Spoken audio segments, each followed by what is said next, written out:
اور وہ آپ کو کہیں گے کہ جی بس دجال آنے والا ہے، ہم نے ان کو چھوڑنا نہیں ہے، ہم نے ان کو مار دینا ہے۔ میرے بھائی یہ آپ صدیوں سے یہ باتیں کر رہے ہیں، وہ جب آئے گا دجال پھر دیکھی جائے گی انشاءاللہ تعالیٰ۔ اس وقت جو یہ اس وقت مسئلہ ہے آپ اس کو ایڈریس کریں خدا کے لیے۔ اس طریقے سے یہ حضرت عمر نے یہ کیا تھا، حضرت عمر نے تو یہودیوں پہ احسان کیا کہ جو عیسائی 600 سال سے ان کو نہیں آنے دے رہے تھے ان کو آنے کی اجازت دے دی۔ حضرت عمر نے تو نہیں کہا کہ تو تے دجال نال مل کے سی مارنا ہے تو ان میں بڑھن نہیں دینا، تمہیں تو دجال کے ساتھ مل کے ہم نے مارنا ہے۔ وہ جب آئے گا زمانہ وہ دیکھا جائے گا، وہ میدان جنگ کی بات ہے۔ اس وقت میرا خیال ہے ہم دائی بنیں، یہودیوں تک ان کی بات پہنچائیں کہ بھئی تمہارے اندر کہاں کہاں پر علمی خرابی ہیں۔ اور میں آپ کو بتاؤں کتنے یہودی ہیں جنہوں نے جب قرآن سٹڈی کیا ہے، جو عربی کے جاننے والے ہیں یا انگلش میں ترجمہ پڑھا ہے، وہ مسلمان بھی ہوئے ہیں، اگرچہ ان کی تعداد کم ہے عیسائیوں کے مقابلے میں، لیکن بہرحال اس وقت دائی۔ ابھی یہ میدان جنگ والا معاملہ نہیں، اور اس میں آپ مجھ سے پھکی لے لیں، یہودیوں کے اعتبار سے بخاری اور مسلم دونوں میں حدیث ہے، مولا علی کو غزوہ خیبر میں جب نبی صلی اللہ علیہ وآلہ وسلم نے بھیجا نا، آپ دیکھیں کہ شکست پہ شکست ہو رہی تھی مسلمانوں کے جو پہلے ٹروپس کو، تو حضور کا تو غصہ آسمانوں پہ ہونا چاہیے تھا، لیکن حضرت علی کو زرہ اپنے مبارک ہاتھوں سے باندھی، حضرت علی کو آپ نے نصیحت کی کہ علی پہلے جا کے انہیں دعوت دینا، میدان جنگ میں بھی ان کو کہنا کہ اسلام قبول کرو، اگر تیری وجہ سے ایک بندے کو بھی ہدایت مل گئی تو تیرے لیے سرخ اونٹوں سے بہتر ہے، یعنی جس کو آپ V8 کہتے ہیں آج کے زمانے میں۔ V8 لے کے نہیں دے دی تھی حضرت علی کو حضور نے، یعنی گویا کہ وہ ملنا ہے جیسے ایک دنیا دار کو آخرت کی V8 آپ کو ملے گی۔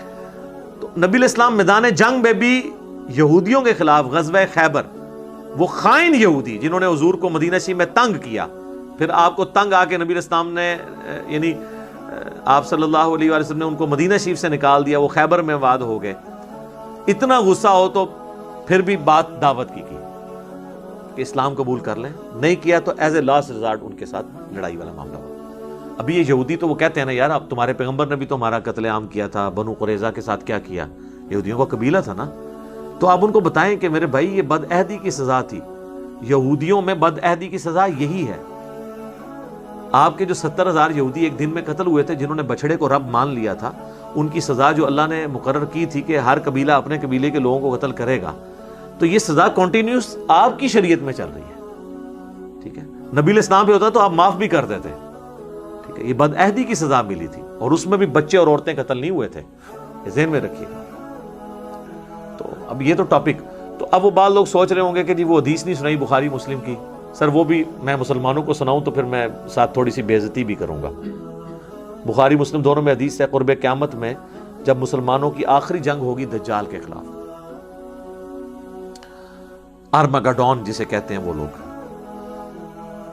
اور اس جنگ کے اندر نبی الاسلام فرمایا کہ اگر کوئی یہودی ایک پتھر کے پیچھے بھی چھپا ہوگا نا، کسی درخت کے پیچھے بھی، تو پتھر اور درخت کو بھی اللہ زبان دے گا اور مسلمان سے وہ کہے گا یا مسلم میرے پیچھے یہودی ایسے قتل کر دے۔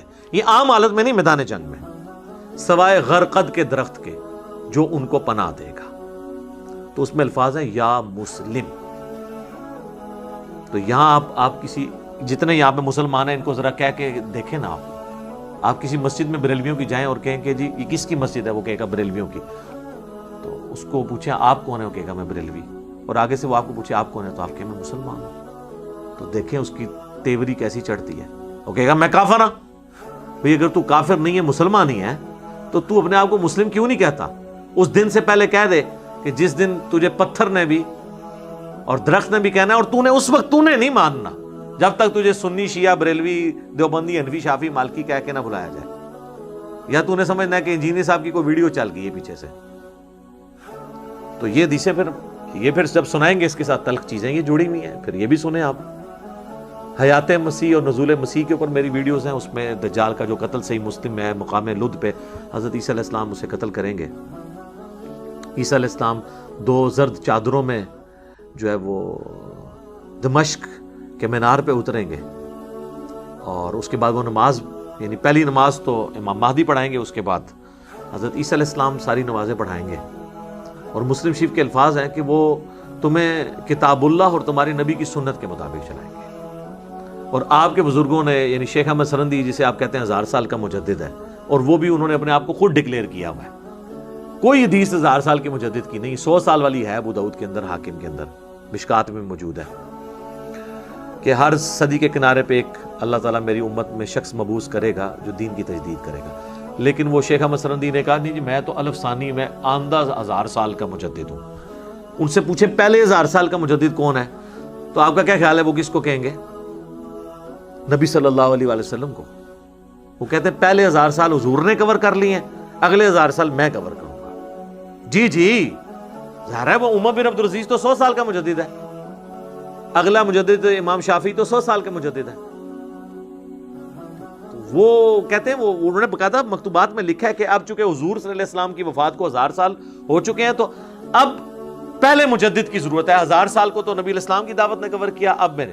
اور پھر اس میں انہوں نے یہاں تک لکھا ہے کہ مجھے اللہ سے امید ہے کہ جو مجھے اللہ نے جو انہوں نے اپنی شانیں کلیم کی ہیں خود ساختہ, اس کا مجھے امید ہے کہ اس کا کچھ حصہ جو ہے امام مہدی کو بھی ملے گا.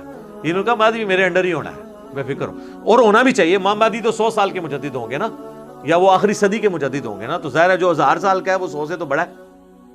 ان سے پوچھا کہ 1000 میں انہوں نے کہا جی اتنا ہی فرق ہے جن 1000 تے 100 ہی چوندا ہے, اتنا اس مجدد دے فرق ہے. تو پھر تو ظاہر ہے مجدد صاحب کا تو مرتبہ زیادہ ہے. اور وہ کہہ رہے ہیں اس میں کہ جی ہمارے بزرگوں نے کشف کے ذریعے دیکھا ہے کہ حضرت عیسیٰ علیہ السلام بھی جب دنیا میں اتریں گے تو فقہ حنفی کے مطابق عمل کریں گے.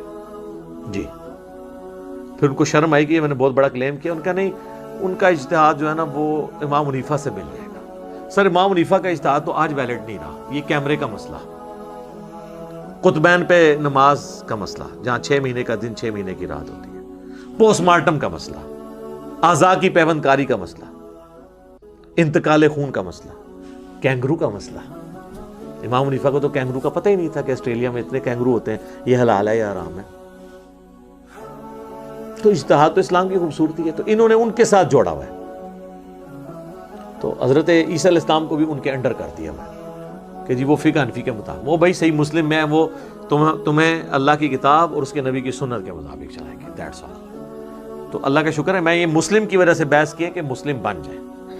اس دن سے پہلے مسلم بن جائیں جس دن آپ کو مسلم بننا پھر فائدہ کوئی نہیں دے گا, بلکہ آپ کو تو وہ دجال کے بھی آتا ہے نا بخاری مسلم میں کہ ماتھے کے اوپر کافر لکھا ہوگا لیکن ایبریویشن میں لکھا ہوگا, کاف فا را یا کاف فا الف را, دونوں بھی ہو سکتے ہیں, کھڑی زبر ہوتا ہے. تو میں اکثر کہتا ہوں یہ کاف سے کشف پڑھ لیں گے, الف سے الہام پڑھ لیں گے, فا سے فیض پڑھ لیں گے, اور را سے روحانیت پڑھ لیں گے, اور کہیں گے یہی سب سے بڑے بزرگ ہیں. دیکھو یہ تو بارش برسا رہے ہیں, زمین سے سبزہ اگا رہے ہیں, ان سے بڑا کون بزرگ ہوتا ہے. لوگ کہتے ہیں ہم پہچان لیں گے. سر اس طرح نہیں پہچانا جا سکتا جب تک آپ شعبہ بازیوں سے نکل کے کتاب و سنت کے راستے پہ نہیں آ جائیں گے. یعنی کہ دوسرے الفاظ میں مرنے سے پہلے اے مسلمان کر لے اس پہ غور, کتابوں کا خدا اور ہے, بابوں کا خدا اور. باب خدا اسی کو مانتے تھے لیکن ان کوالٹیز کے ساتھ نہیں جو آسمان سے نازل ہوئی تعلیمات یعنی کتاب اور سنت اور احادیث کی کتابوں میں موجود ہے. تو ہم صرف آپ کو جھنجھوڑ سکتے ہیں. انشاءاللہ ایک دن آئے گا, امید ہے اگر آپ نے یہ ہماری نصیحت لے لی اور آپ کے زمانے میں دجال آ گیا اور عیسیٰ علیہ السلام کی صحبت ہمیں نصیب ہوئی, امام مہدی کی صحبت نصیب ہوئی, تو اگر آپ نے زندگی میں ایک دفعہ نعرہ لگایا ہوا نا کہ نہ میں وابی نہ میں بابی, میں ہوں مسلم علمی کتابی, تو جب جناب غرقد کے درخت کے سوا باقی درخت اور پتھر آواز دیں گے تو آپ کو آواز بھلی معلوم لگے گی انشاءاللہ, اور آپ اپنے آپ کو مسلم سمجھتے ہوئے فخر محسوس کریں گے. باقی اس کے لیے نبی علیہ السلام کا ایک وظیفہ میں اینڈ پہ بتاتا ہوں. دجال پہ میری کئی ایک ویڈیوز ریکارڈڈ ہیں, نزول مسیح کے اوپر بھی, ہر ٹاپک میں موجود ہے. آج کا ٹاپک چونکہ نہیں تھا, صحیح مسلم میں حدیث ہے جو سورۃ الکہف کی پہلی 10 آیات یاد کر لے گا تو اللہ اسے دجال کے فتنے سے بچا لے گا. تو یاد اسی صورت میں ہوں گی, روزانہ کم از کم ایک دفعہ پڑھ لیں تو خود بخود آپ کو یاد ہونا شروع ہو جائیں گی. باقی یہ جو علماء جو ہے نا وہ قیامت کی نشانیوں کو اس سے جوڑ کے, قیامت تو ہم پچھلے 400 سال سے بنائے بیٹھے ہوئے ہیں, ٹھیک ہے. لوگ تو پہلے کہتے تھے 1000 سال سے اوپر ہی امت جائے گی نہیں. آپ پرانے زمانے کے بزرگوں کی بھی کتابیں دیکھیں نا تو وہ آپ کو لگے گا بس قیامت آئی کہ آئی. فی الوقت جو گیون سرکمسٹانسز ہیں نا اس میں جو ہے نا وہ آپ اس طرح, مجھے لوگ کہتے ہیں قیامت کی نشانیوں پہ ویڈیو ریکارڈ کریں. جی قیامت کی سب سے بڑی نشانی ہے نبی علیہ السلام کا دنیا میں آنا. جی صحیح مسلم میں حدیث ہے, میں اور قیامت اس طرح ساتھ بھیجے گئے ہیں جیسے یہ 2 انگلیاں. درمیان والی انگلی اور شہادت کی انگلی نبی علیہ السلام نے جوڑی، یعنی نبی علیہ السلام کی بعثت ہی قیامت کی خبر ہے۔ جی قرآن میں بھی ہے نا سر، اقترب الساعہ وانشق القمر، قیامت قریب آ گئی اور چاند دو ٹکڑے ہو گیا۔ نبی علیہ السلام کے زمانے میں جو چاند دو ٹکڑے ہوا تو اللہ نے کہا یہ قیامت کے قریب آنے کی نشانی ہے۔ ظاہر ہے جی اتنی لمبی انسانی تاریخ میں ہزاروں انبیاء آئے ہیں، ان میں جب آخری پیغمبر آئے گا تو قیامت کی نشانی ہوگا نا، یعنی نبی علیہ السلام کے بعد اب کوئی نبی نہیں آنا، حضرت عیسیٰ نبی امتی کی حیثیت سے آنا ہے، تو حضور کی بعثت خود جو ہے وہ قیامت کی نشانی ہے۔ باقی وہ جو نشانی ہے جو چھوٹی چھوٹی جوڑتے ہیں اور وہ ضربے تقسیمیں لگاتے ہیں، کبھی یاجوج ماجوج کو لے کے بیٹھ جاتے ہیں، کبھی کچھ لے کے بیٹھ جاتے ہیں، سر جو کام کرنے والا ہے وہ یہ ہے کہ آپ دین پہ چلیں اور جو بیسک دین ہے یہ لوگوں کو سکھانے کی کوشش کریں۔